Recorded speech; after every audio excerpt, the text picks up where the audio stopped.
The following content is provided under a Creative Commons license. Your support will help MIT OpenCourseware continue to offer high-quality educational resources for free. To make a donation or view additional materials from hundreds of MIT courses, visit MIT OpenCourseware at ocw.mit.edu. We revised 1805. In MIT 1805 is the introductory probability and statistics class for mostly non-math majors. For most of them, it's the only probability and statistics class they'll take. A lot of them will go on to be doctors. And so our goal is to have at least statistically literate doctors out there. That's important. Nope, let's keep it back there. We've been supported for 2 years by a Davis Foundation grant. The PI on the grant is Haynes Miller, and I classify him as our PI and visionary because the vision of bringing active learning into the math department was his, and it takes some effort. So thank you for that, and it's working in some way. You'll see. Here's the outline of the talk. We'll talk about what we inherited, what we came into with 1805, what we've done, and what we've learned. And along the way, we'll do a little demonstration. So what we found what the state of 1805 3 years ago was it was a traditional lecture class taught at MIT as a lecture with a recitation component. And the enrollment was dwindling. Students were not taking it. They'd migrated to another class. Part of it was that the faculty who were teaching it were not, how do I say it gently, were not so interested in this section of undergraduate education. And in fact, the year we took it over, I think we were faced, Haynes can correct me if I'm wrong, with the choice of either us taking it over or not teaching the class. So the first year we did teach it as a lecture class. John was a recitation instructor, I was a lecturer, and then in the next 2 years we converted to a fully flipped classroom, active learning, and we co-teach it now. So what we found is just that. Haynes had a big interest in active learning. He's been pushing them in recitations for years, with some success, I would say now. It's built up. And Davis and everyone is interested in the world of online learning and what can happen there. So we have a component of the class online. The class itself will be put on OpenCourseware Educator at the end of this year. So what did we do? We changed everything at once. In retrospect, I would say I don't recommend it. But having gotten through it, you're always glad that you did it all at once because now we don't have to do any of these pieces. We can just keep refining them. It's a lot to talk about, so we're not going to focus much on the new curriculum. I'll just say a few words that we're really proud of the curriculum we have. We've introduced a unit on Bayesian inference. Sanjay Mahajan, who's here, is our Bayesian, can I say zealot? Does it say that's your religion on your Facebook site? No, that's me. That's John. I don't use Facebook. That's all. It's on John's site. John is a convert. A Bayesian unit, what that has done for us is allows us to bridge the gap between the probability and statistics part, which is always a hard gap. Probability, I'll say, is a mathematical science. Statistics are at least as much art as science. And so it allows us to bridge that. Bayesian inference and Bayesian learning are becoming more and more important today, so it's good that they see it. And finally, even if they're just doctors who need to know what a p-value is, we feel we can explain a p-value better by having introduced this unit. So we actually added 3 weeks worth of material to the class, and we'll talk a little bit about that later. Then we'll speak more about the pedagogy, the importance of the classroom, and what technology we have in the class. We have a video. Oh, and now we're going to show you. This is a video. A little bit. What you should pay attention while you're watching the video is the energy in the classroom, and particularly the comments and the oohs and ahs that come at the end when you'll see John talking to some students on the screen. Today we're going to do Bayesian updating, which is to say we're going to be using Bayes' theorem to learn from data. Which treatment would you choose if you needed a treatment? Treatment 1, cured 100% of the patients. Treatment 2 cured 95% in a trial, and treatment 3 cured 90%. All right, there's some holdouts for the 95% cure. I'm not sure why. What if I gave you this information?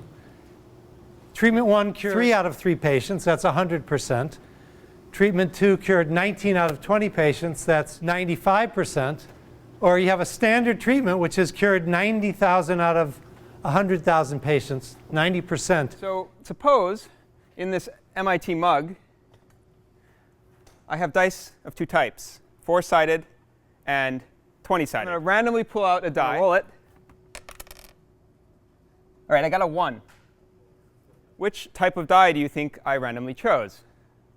OK, that was actually what I had in this cup. Does this change at all your analysis of which die you think I rolled and got a 1 with? So this is the first board question. All right, I want you to practice making the table Jerry showed you. Make one for if it were 13. Make one if I had rolled a 5 instead, or do the same question if I had rolled a 9.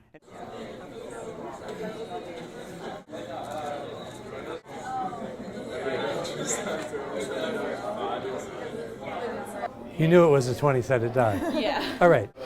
Your beliefs have changed based on that about the probability that you have each of the 5 dice. So if you take that and you use that as your prior here, then the likelihood, multiply and sum, There we go. that should give you. I like that.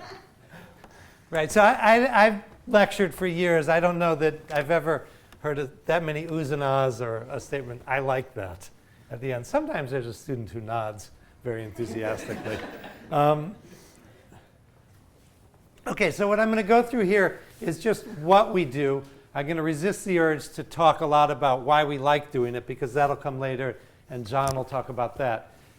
The structure is we meet 3 times 80 minutes. So that's 240 minutes, which matches the 5 times 50 minutes that a traditional class meets, 3 lecture hours, 2 recitations. So it's not more time, but at all times we have 2 teachers this year and 3 assistant teachers in the room. So there's 5 instructors in the room at all times.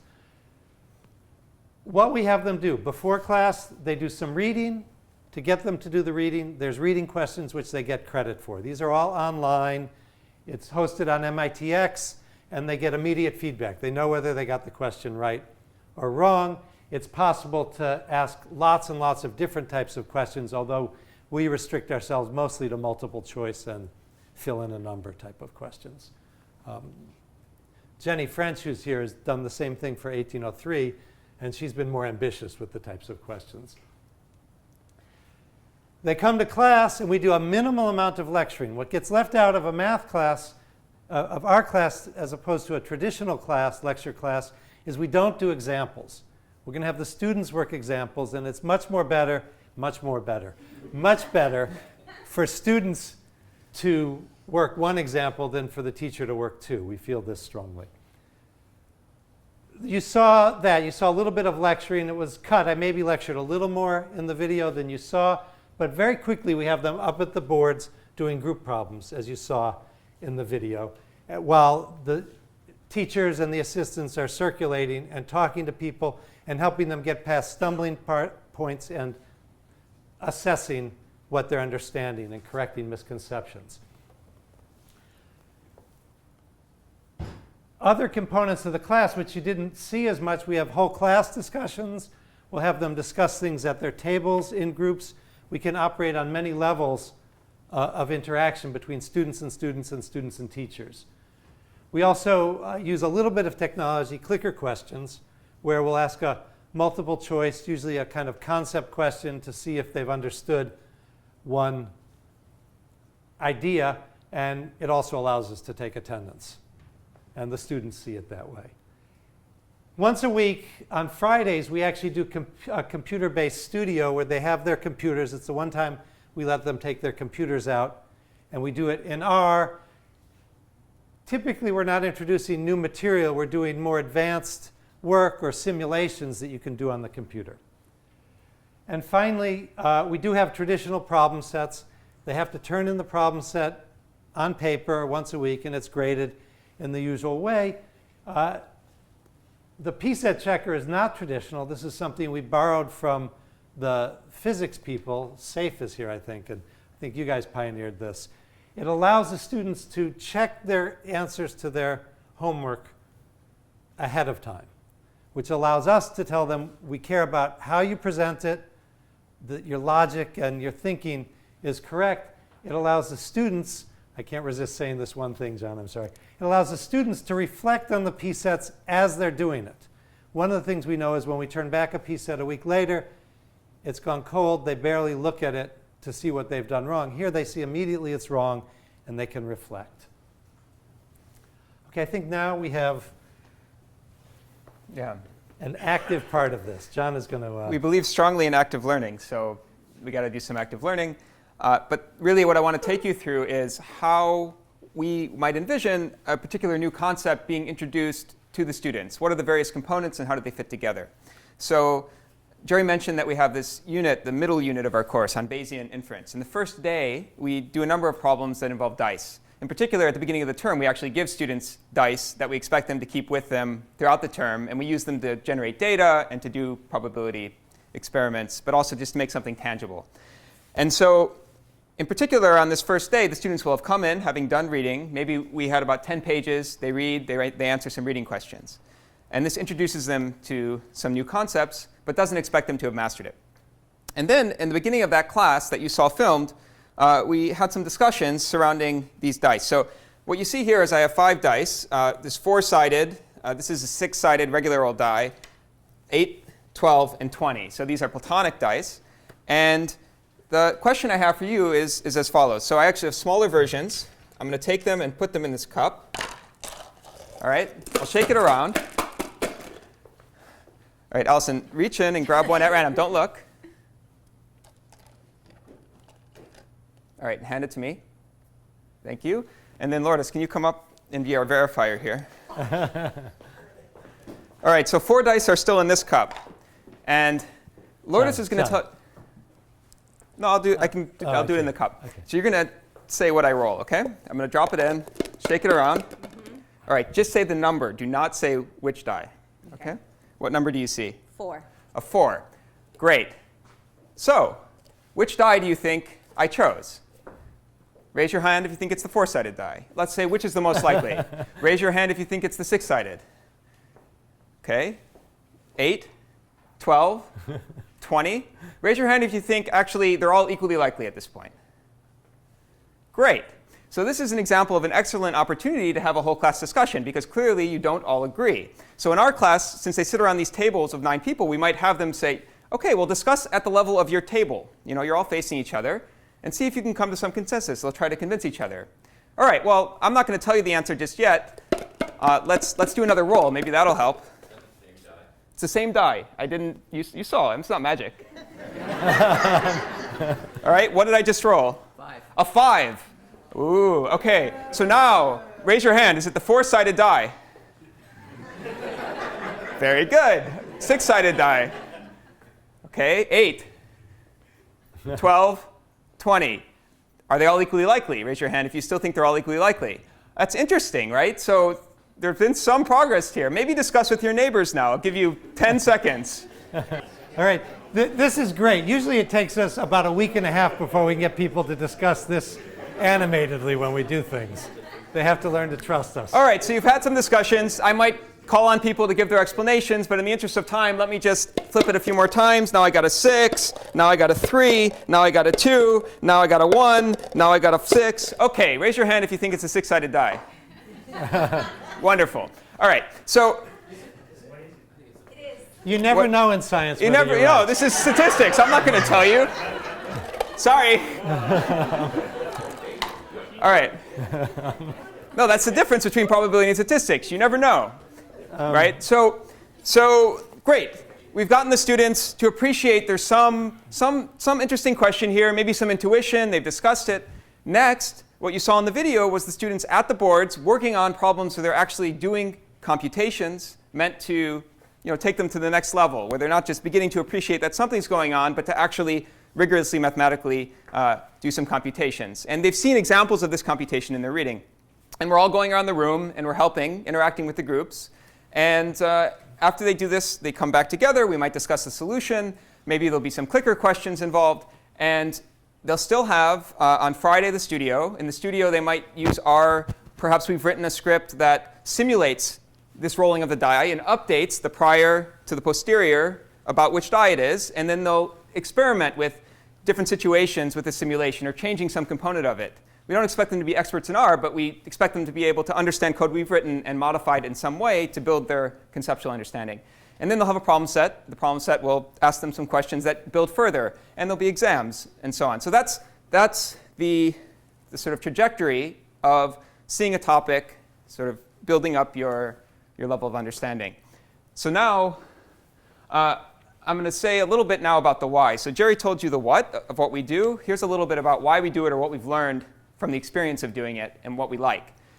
So in terms of active learning versus traditional lecture, the first thing to note is that just the physical act of standing up serves many very useful purposes. The first is that in a given 80-minute session, the students might be up on their feet 2 or 3 times for 10 to 15 minutes. And when they're up, they're not on their phone, they're not on their computer, and they're not asleep. So those are all good things. But even more, just the act of standing, it sort of, in some ways, activates your focus. You're at the board. There aren't distractions. You're with your group members, and you have a task at hand. And so that just the physical act of standing, we find, is a way to raise the energy in the room. Now, I'm not making you stand while we talk about this, but I think you would agree that standing wakes you up. Yeah. The physical space. Teal Room is kind of amazing, but what's most amazing about it is not that it has all these computers at the tables, which at this stage isn't so useful because everyone has laptops. It's not even really the video cameras and the projectors. It's just the physical space is such that students can rapidly get out of their seats, find room on the board, work on a problem comfortably, come back, sit at these tables. Their chairs swivel without them getting up because they have little rollers. It's carpeted, so it's not too noisy. There's just lots of things about the physical space that are really nice and make the class possible. So if we had a choice between technology versus just physical space, we would choose the latter in a heartbeat. And that means that in classrooms where you might not have whiteboards everywhere, you might want to think about putting some up. In Haiti, we actually put up paper on the walls in order to do simulations with professors there to get them to feel what active learning was like, at least the way we were trying it. Peer and teacher instruction. So here, there's a lot of talk about peer instruction, about how students can help teach one another. And that's really important. And there's also teacher instruction, where the teacher's interacting with the student and helping them move along in their understanding. And what we find in the classroom is really happening is a lot of both. They're both important. So the peer instruction happens because they have these discussions at the table or because they're working together at groups in the board. In particular, at the board, you might have one student who's very strong, a couple others who aren't as strong on a particular problem, and us going around can very much encourage the student who seems to be taking the lead to make sure the other group members understand or to try to vary who's taking that lead. But you see a lot of students explaining to each other, students being able to look over at the next group if they're stuck. All of this is a kind of peer instruction. Then there's also the teacher instruction, which is the fact that Jerry and I, and then a graduate student and 2 undergrads are in the room, able to basically distribute ourselves like zone defense and monitor a certain number of groups and really keep tabs on the progress they're making. Because you're going to have groups that are faster and slower, and you want to kind of bring them to about the same point at the same time so they can get the most out of the time when you come back to the explanation. So that sort of interaction between the teachers and the students is also really huge because the students actually feel like they get to know us and we get to feel like we know them. The student self-assessment, that's referring to the idea that there's a really rich formative assessment happening in the classroom when the students are asked, especially, to get up and solve problems at the board. When you listen to a teacher lecture at you, doing an example, you may nod your head and think you understand it. But when you're at a board or when you're using a clicker, you actually have to do the problem. You figure out really quickly if you understand it, because if you're standing there and you have no idea where to get started, you don't understand it, and you know. But you want to create an environment where that's OK, because maybe your group mates know, or maybe we know, and they're comfortable saying, hey, John, Jerry, can you help us get started? Or even better, we're on top of them even before they get to that point, because we have a sense at this point which groups are going to have the most trouble getting started. And there are some groups where once you get them started, they fly. And it's just a matter of being there at the beginning. There are other groups which are the reverse. So you get to learn that through this rich interaction. And that self-assessment, students say, really helps them know if they know, right? Teacher formative assessment, I guess I just mentioned that. That's us being able to see where these groups are at. So the advantage of them standing up at the boards is that from a distance, you can scan the room and see very quickly how far each student or group has gotten on these problems, which student is holding the pen or explaining. By the time this period has ended where they've been working on these problems, you've helped several groups get past several stumbling points. So now it comes time to bring the class back together and go through an explanation of those parts which are most helpful, and you know because you actually already helped them. It's like you had an office hour where everyone attended, and now you get to explain the answer, right? And so that's been really exciting for us. So those are some of the active learning benefits we found. And then in terms of technology, there are, I guess, 3 ways we're using technology to enhance the class. The reading questions, as Jerry said, these are by and large a way to get students to at least open the PDF that has the reading. Students at MIT are going to play some game theory and manage their time to balance a lot of obligations. And it's very hard to, you can't expect them to say your course is the most important course, and of course I'm going to do this before I do anything else. But at least if they get to the stage where they open the document because they know they're going to get graded 5% of their grade on answering these reading questions, you have a good chance that they're going to have some first exposure. And if you create an expectation at the beginning of the term that we're going to assume that they've done the reading and not go over it as if they didn't, then that also helps to enforce and get students to actually do it. So they are actually graded on these questions in terms of whether they're right or wrong. And they're not meant to be particularly hard questions. They're more like questions that are exactly parallel to an example. So at least they have to look through the example, change the numbers, plug in an answer. Clickers and attendance. When you do an active learning course, it's even more important that students come to class. You can't watch an active learning course on video like you can watch a lecture. And so in some sense, it's a way to bring value back to campus in the face of MOOCs. And so, well, one way to force attendance is to actually take attendance, but we can do that implicitly with the clickers. So students know that if they don't show up, they're not clicking in to certain questions, they don't get any points for that. That's 5% of their grade. Now, we definitely have a few students who are still not going to show up at all because they ace every exam, they learn it on their own. Great, they'll get 95%, they'll get an A in the course, right? And that's OK. It's not necessarily everyone has to learn the same way, but it's really important for those students who aren't able to do everything on their own that they come to class. And we get a pretty good attendance rate, and we think the clickers help incentivize that. The P-set checker, Jerry mentioned, is a tool to get students to know ahead of time whether or not they got their answer correct so that they still have time to reflect and ask a friend or think about it some more while they might still get some credit. So there's still incentive. As opposed to a couple weeks later, when the problem set comes back, they have 3 other problem sets, they have an exam, it's not in RAM, might as well not give it back to them at all. I can't tell you how big the stack of problem sets I have that students, every day, every week, I bring them to the class. I'm like, please, unburden me. Take back these problem sets. Most students don't even want them back. It just tells you how little they're benefiting from the grading of the problem sets.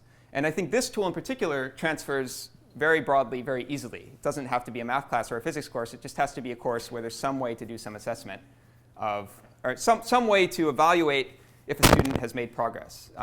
It might be there's a formula and you just plug in some number and that's how you know. Granted, they don't learn what the answer is. They just get told that 3.58 is not the right answer. It's not very efficient for them to then try 3.59, 3.57. It won't help them. So they use it in a way that's very satisfying if you've ever taken a MOOC, which is you get those green checks when your answer is correct. It feels great. And so they know, great, I figured these out. I got green checks. I'm turning this in. It's going to be correct. But they still get graded on their logic and on their writing. That's the only part of the problem set that actually counts toward the grade. So I think those are those points. Right. I can add that since it's on MITx, we have analytics. They use the P-set checker a lot. Most students are using it, I'd say well over 2/3. And they go through. You can see how many attempts they're making for the various questions. Next slide. I think it's both of us. Yeah, so we'll give our own takes on this. So when you talk about active learning, there's some common questions. So how much work was all this?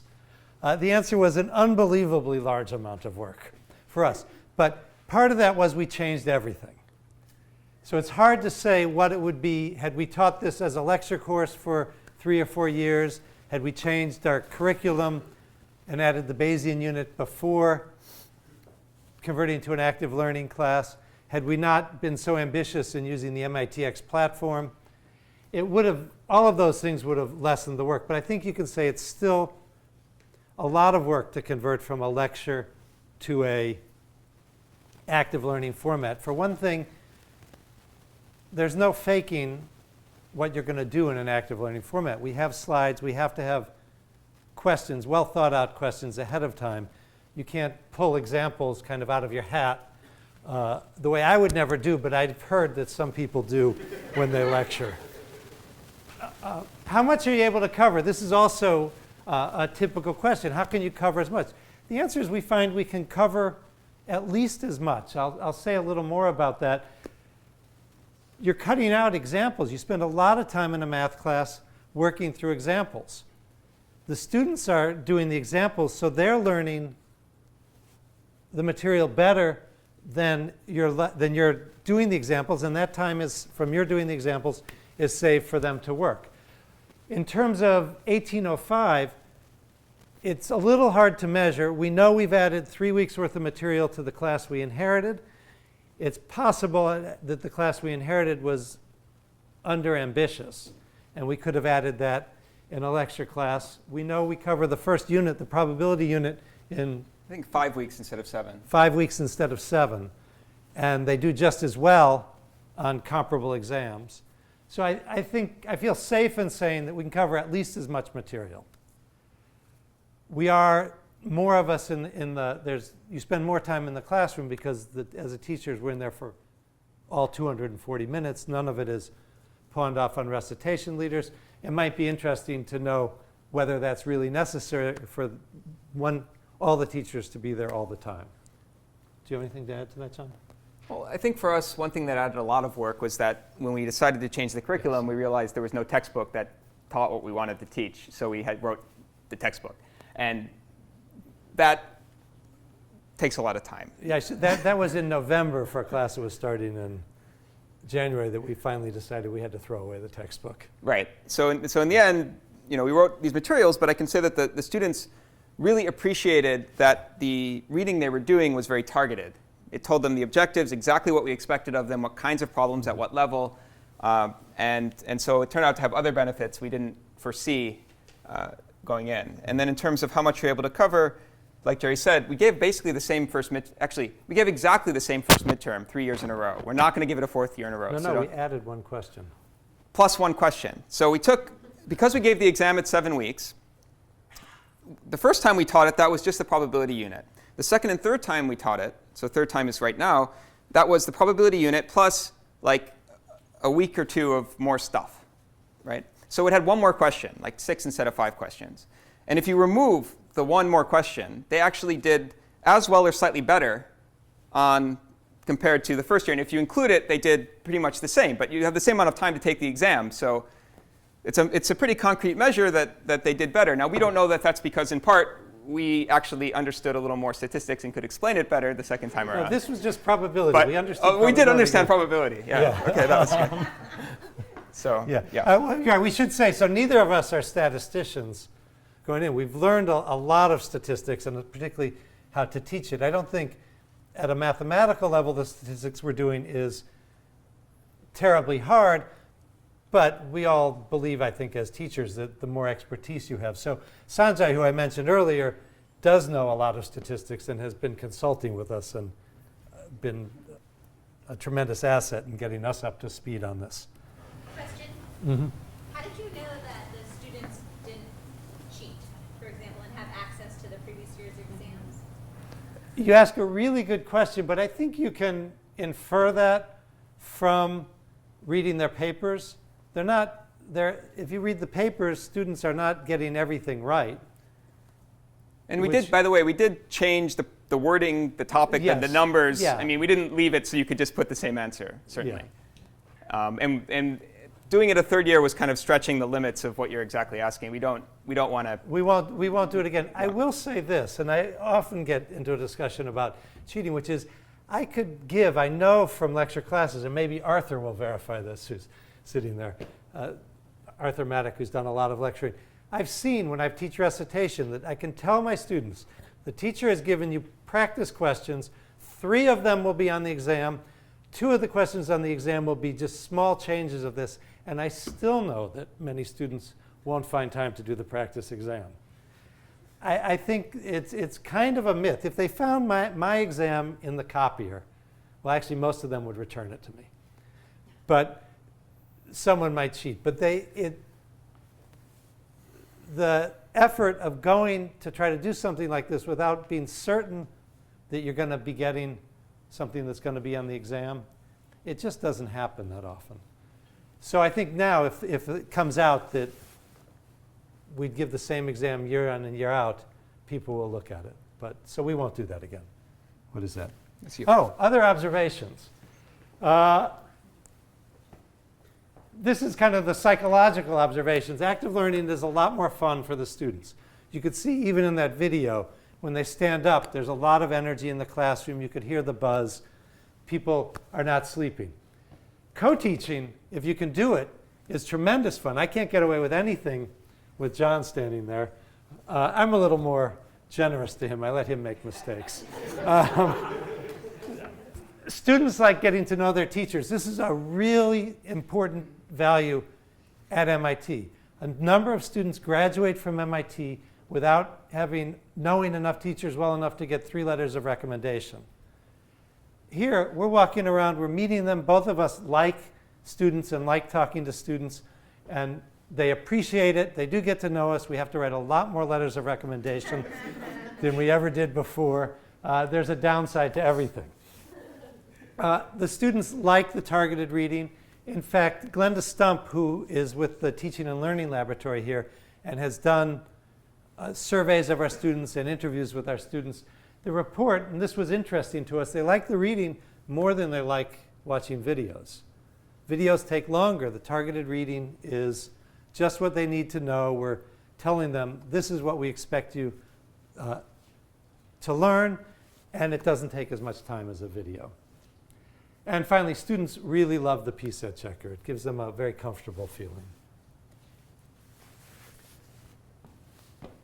So finally, looking forward, Glenda is continuing to study what we're doing. At some point, there'll be a paper or report that comes out of this.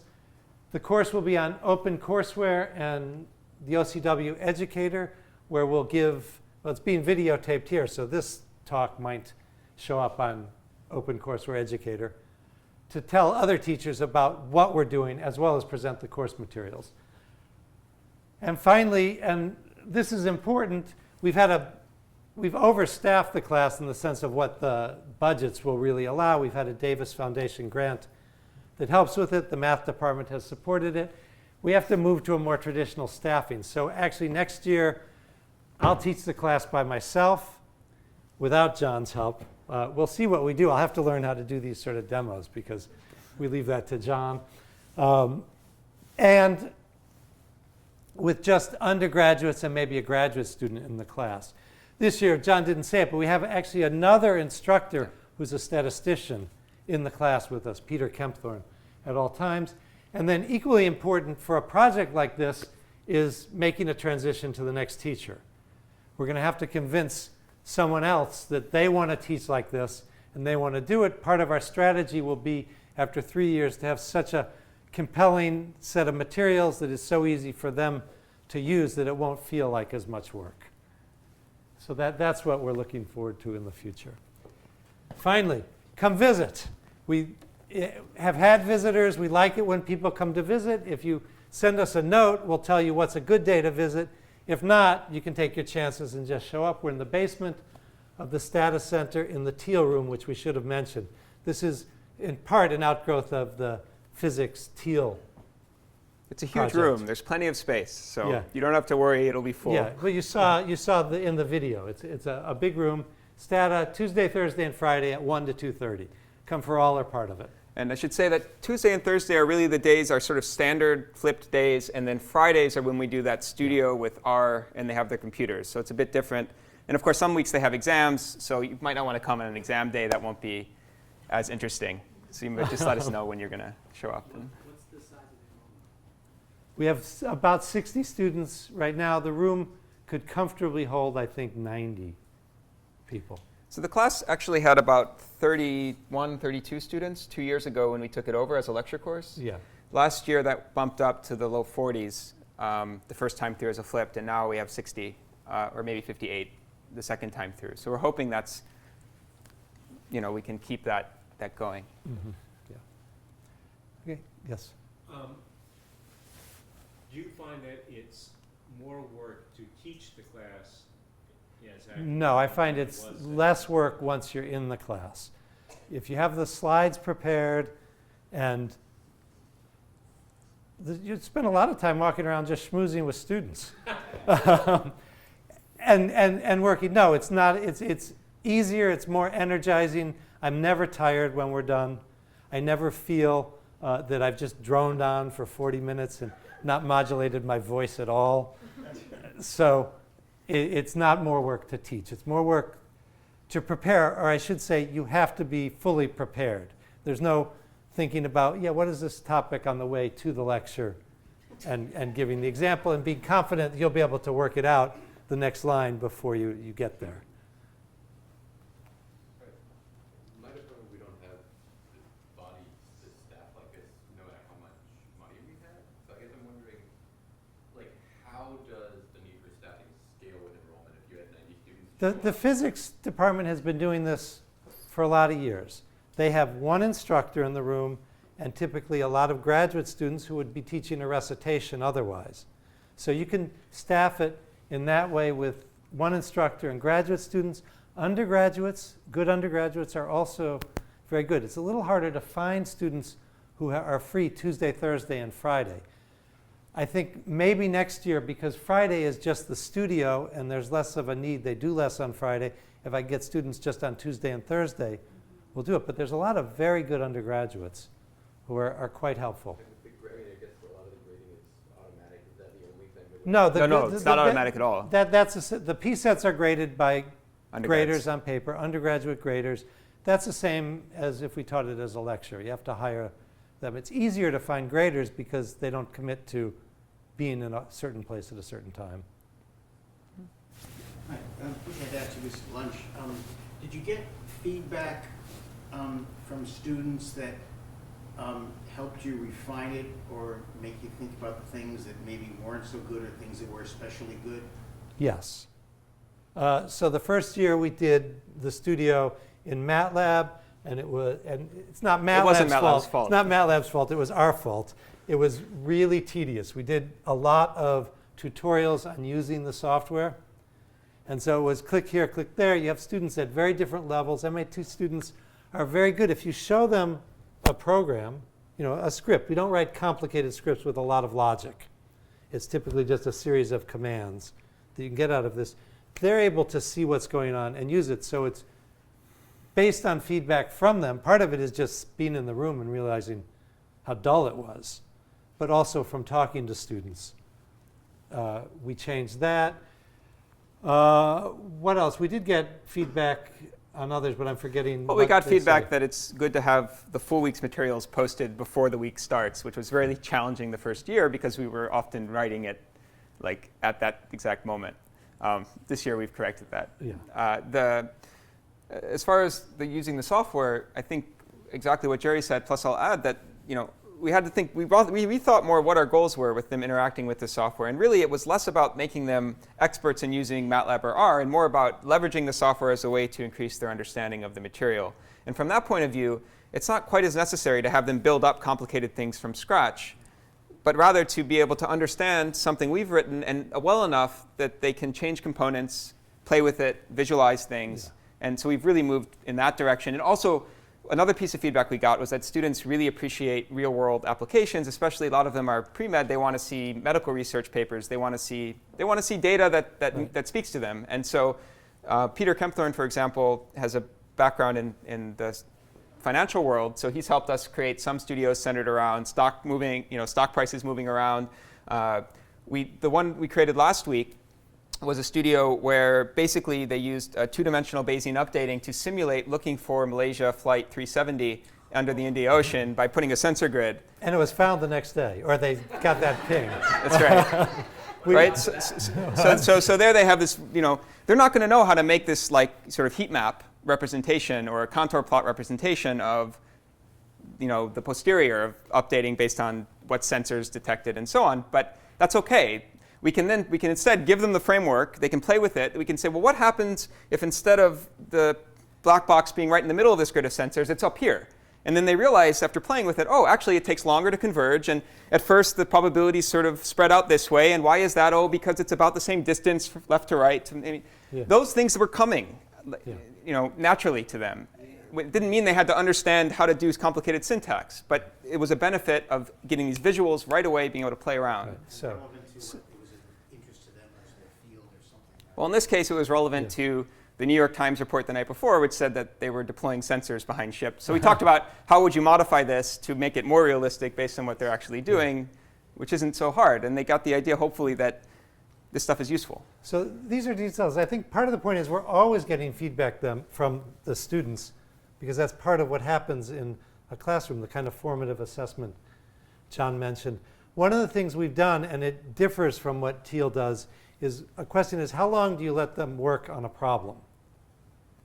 And through their feedback, through talking to them, and through observation, we've kind of converged on how long you go with a problem. And I think one of the differences with Teal is we give them a longer time to solve problems than they do in Teal. And they do express an appreciation for that.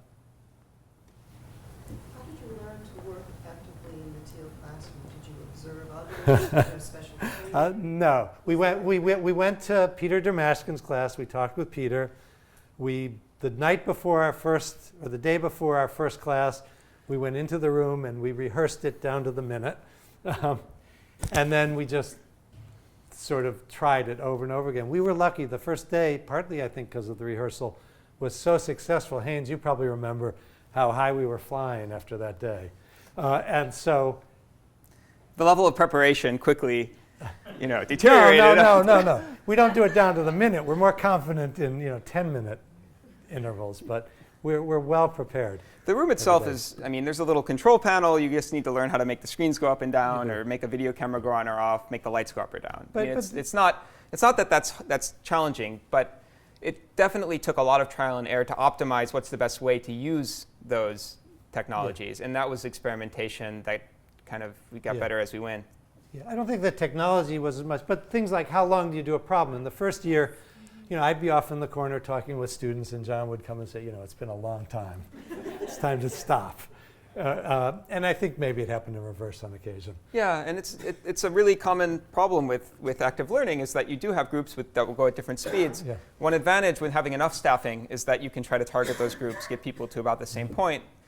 You're never going to, there are always going to be winners and losers in any approach you take to teaching a class. We're not claiming that what we're doing is better for everyone. But this feedback you get as you're doing it dynamically in the hour, it really helps. It really helps so you know how to reach them. Did you have a schedule? Like, we're going to do this for 10 minutes, we're going to do this for 15. Did you have it? We have it broken down by slides, and so the slides do it. We have a slide presentation that is prepared ahead, so that does give you an order. Yeah, and at this point, you learn when you prepare lectures. At this point, we know that 16 slides we can get through, 20 slides we're not going to get through. We should also say we fall still into the mistake of thinking, we could do it, but you never do. One thing we also do that students, I think, appreciate is that you're still not going to get every student to understand the problem they just did necessarily in the confines of the class time. And there might be times where it doesn't make sense to go through every detail of a problem because it wouldn't be that efficient because most students basically got it. And so the version of the slides that we post right before and we use in the class is different from the updated version we post after class, which includes complete, careful solutions to every problem that we did in class. So students know that that's there for them because they still want, they might feel like they're missing out. They want to see an expert solve the problem the right way. Why should they have to come up with that way completely themselves? And so we try to recapture some of that by putting that in there. But you should say we usually do solve it for them afterwards. Yeah. Most problems, we give them the expert, nice, succinct view. And I think that's an important part of this. Students want to feel that they're getting some of your expertise. You mentioned students preferred the targeted questions reading to online lectures. I was wondering what students felt was so good about the targeted reading, or what it was that was so bad about the online lectures. I don't think they'd say online lectures were bad. Online lectures take longer to watch. If you've tried a MOOC, and how many people in this room have tried that? The videos are long. I mean, you always are looking to try to speed it up, find the 2 times speed up, etc. They can take a long time. The fact that the reading is targeted, the fact that we wrote it and it covers what we expect them to learn is, I think, the main thing they like. There's clear signals in there. We think this is important. Not we said read chapter 5, and you have to figure out by listening to us which parts of chapter 5 are important. And I mean, those are skills that as you go higher up in your education at MIT, you might be able to do more for yourself, and you should learn those skills. But I think the level of this course, I mean, many of these students, they're strong mathematically by national standards, of course, but maybe within MIT, if they're life science majors, they're not as confident as some of the math majors and physics majors. It helps them to have a little more guidance in what the expectations are. What do you do for small groups where there's a group that's ahead, it's gotten done, and everyone else is still working? Do you have extra stuff for them, or enrichment, or? You can walk around and try to challenge them. Most groups, it's rare that there's people who have understood, particularly say the first time we work through an idea, have understood it completely. So there's always questions. You could say, have you thought about this, or what if you did that? How do you form the groups, and do you change them during the course of the semester? No. We let them form themselves. I think there's a debate in the education community, maybe Jenny can speak to this, about whether it's better to form the groups, for you to form them by some sort of heterogeneous ability, or to let them form. We feel that, first of all, we don't know their ability coming in. Second, people like autonomy. And so allowing them to form groups makes them comfortable. There's students who are resistant to this idea of active learning coming in. We win them over quickly, and part of it is that we're generous, say, in that sense. What do you do if you see in one group is a dominant member, or they're sort of sitting? It doesn't happen that much. Groups of 3, they tend to work together. These are largely juniors and seniors at MIT, a few sophomores. They have become better at being students and making sure they're getting what they want. There are some groups where you come and you try to draw people in. It tends to be the groups that are overall weaker where you see people hanging back, but those are exactly the groups where you go to first and you spend more time with them. You mentioned the flipped component of the course. So can you give a little bit more idea about your expectations, time-wise and material-wise, and how you coordinate it? Like you said, they have these readings, maybe 10 pages for every class per week? Twice a week, Tuesday and Thursday. So prior to Tuesday and Thursday, they need to do reading. It's about 10 pages. It's a very fast 10 pages. We use a lot of white space. Problem set. Is there one problem set per week? And also one more follow-up question on that. What's the turnaround for the assessment and feedback for those key sets so that they could hopefully learn for the next one? They have one P set per week, except in weeks where we have an exam and vacations. So usually, let's say one per week with some variation. We try to get, so the P sets, the way we structure it, right? They're learning, say, some new material Tuesday, Thursday, studio on Friday. And then the P set we have due Monday. And the idea is that by turning it on Monday, they still then, Monday night, can prepare for Tuesday's class. We try to get the graders to turn back the P set by the end of the week, by Friday. I'm not convinced that getting that problem set back is actually helping that many students in the end. Like I said, half the students don't even pick them up. Right.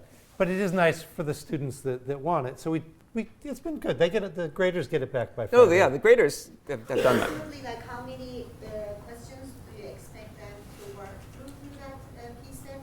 Okay, so the P set is just the challenging part of a problem set we would ask in a regular lecture class. They've done more of the drill problems in class and somewhat on the reading questions. So 5 or 6 questions, which is about what we would have on what we call the part 2 part of a regular lecture class, what they would see in 1801 or 1802 or 1803. Sounds right. About the grading of the problem sets, I mean, one thing that a lot of educational research shows is that if there's a delay between the act of doing the problem and feedback, they don't pay any attention, which is what you're saying. Right. What if you force them to actually think about it again by grading the problem set themselves? So you could say, everyone upload their problem set, and then you get somebody else's problem set, and you have to then grade it with your solution. I think it's a great idea. My questions about it would be twofold. The students are not going to like it, especially when you start them doing it. And is it the best use of their time? I don't know what the research shows on that. The solution set, it's probably worth their time reading it.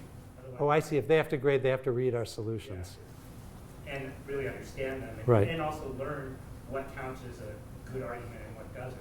Yeah. Just hopefully transfers away. I can tell you this. Analia Barantes, who I teach with in the experimental study group, who teaches physics there, she did try to do this at some point, and she did learn that students become good at grading it. You don't have to worry about that. Over time, with your feedback, they learn to grade pretty close to what you would grade the questions. She would give them a rubric, but she no longer does it. There was a lot of resistance to it by the students. You would hope that a little bit of that occurs before exams, but I'm not sure. Yeah. Excuse me, are you collecting data more than you would in a regular class? If so, if you found it. Do you mean like the sort of data coming in from the students? Here's the data that we have. There's something called the Statistics Concept Inventory. And we had them last year do a pre-test, and we had them do a post-test, but we got to it too late, so we couldn't assign it to them. It was in the last week of class where you can't assign things at MIT. So we didn't get a lot of compliance there. This year, they did the pre-test, and the post-test will be an assignment for them to do. So we'll be able to measure how well they improve on the concept inventory. It's not a perfect match for what we do. It has no Bayesian component to it, but we'll get a measure there. The other is what Glenda has done with surveys and interviews. And finally, there are analytics on MITx, so we can see how long they've spent, at least with the PDFs open, how many tries they took at various questions. We haven't tried to analyze that data yet, but we could. Okay, I think, so we won't have people starting to get up and leave. Thank you, guys. I think it strikes me as just one of those real in-the-trenches talks. You're actually doing it, and you can hear from the questions this time. We sort of moved from a sort of theoretical construct of you could do it this way to it's actually happening around. A lot of people are thinking about it. And just thank you so much for coming. We really all appreciate it.